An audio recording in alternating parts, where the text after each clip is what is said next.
Did you know people with obsessive-compulsive disorder OCD die almost a decade earlier than those without it? That's right.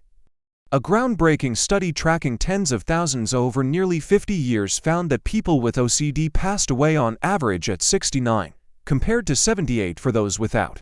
Why is this happening? And what does it mean for millions struggling with this condition? Let's dive into the shocking realities behind the numbers. First, a quick reminder: OCD is more than just being neat or liking things in order. It's a serious mental health condition affecting about 2% of the population. People with OCD experience intrusive, distressing thoughts, like fears of contamination or harm, and feel compelled to perform repetitive rituals: washing, checking, counting to calm the anxiety. This constant mental battle doesn't just impact their minds. It disrupts relationships, daily routines, and overall quality of life. The findings come from a remarkable study out of Sweden's Karolinska Institutet. Researchers analyzed healthcare records of over 61,000 people diagnosed with OCD and compared them with more than 600,000 people without the disorder. What makes this study stand out? It followed these people for nearly 5 decades, from 1973 to 2020. That's decades of data, tracking real-world outcomes with unmatched detail. The headline is clear: people with OCD died on average 9 years earlier, 69 versus 78, but the story goes deeper.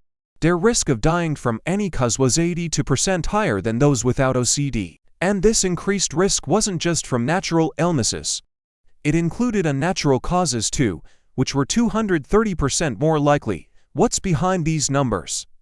On the natural side, people with OCD face significantly higher risks from lung diseases, mental and behavioral disorders, metabolic issues like diabetes, circulatory diseases such as heart attacks, nervous system problems, and digestive diseases. Interestingly, they were actually 13% less likely to die from cancer, a strange exception researchers don't yet understand. But it's the unnatural causes that truly stand out. The risk of dying by suicide was nearly 5 times higher in the OCD group. There was also a 92% increased risk of fatal accidents, including traffic incidents and falls. These aren't small margins, they represent serious, life-threatening vulnerabilities. You might wonder, could these risks be explained by other mental health problems like anxiety or depression? The study controlled for those factors and the increased risk stayed. They even compared people with OCD to their own siblings without the disorder, confirming that OCD itself plays a critical role in these outcomes, not just shared family or genetic traits. Living with OCD is exhausting. The constant stress, anxiety, and intrusive thoughts can wear down the mind and body. Some people shared how their fear of death became an obsession, how therapy helped, or how witnessing others' peaceful passing eased their own worries. These personal stories remind us that behind every statistic is a human struggling every day. So why are people with OCD dying younger? One big factor is the constant stress and anxiety that comes with living with OCD.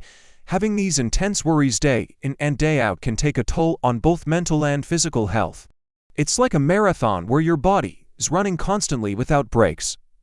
Over time, this can weaken the immune system and make the body more vulnerable to illnesses or accidents. Then there are the rituals and routines that many with OCD feel driven to do.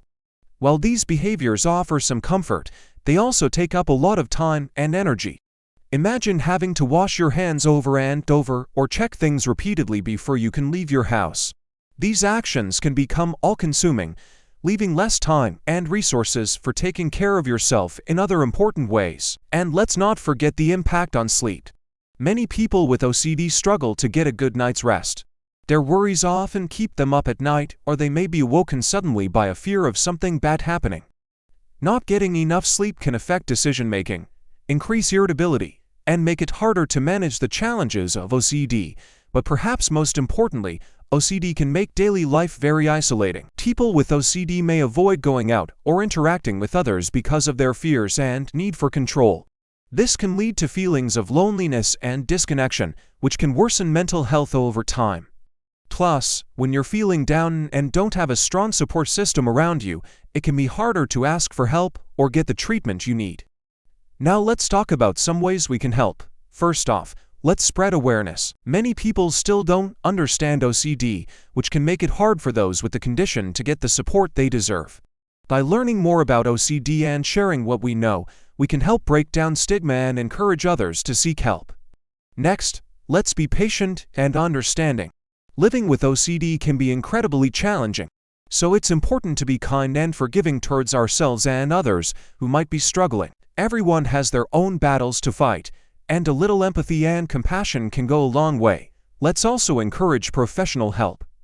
Therapy and medication can be hugely beneficial for people with OCD. It is essential to seek help from qualified mental health professionals who can provide the right support and treatment. We can also help by being supportive friends and family members, listening without judgment, and offering emotional support. Finally, let's advocate for better systems and services. Governments and healthcare providers should prioritize mental health, especially for those with OCD. This means investing in more mental health services, training more mental health professionals, and making sure everyone has access to the care they need. We can also support organizations that are doing the same. In conclusion, OCD isn't just a quirky personality trait or a mild inconvenience. It's a serious mental health condition that can have devastating consequences. Now that we're aware of the gravity of the situation, it's our responsibility to take action. Let's work together to create a world that understands, supports, and helps those with OCD live better lives. Remember, knowledge is power, but only when we put it into action can we truly make a difference. So let's act now and help create a brighter future for everyone affected by OCD.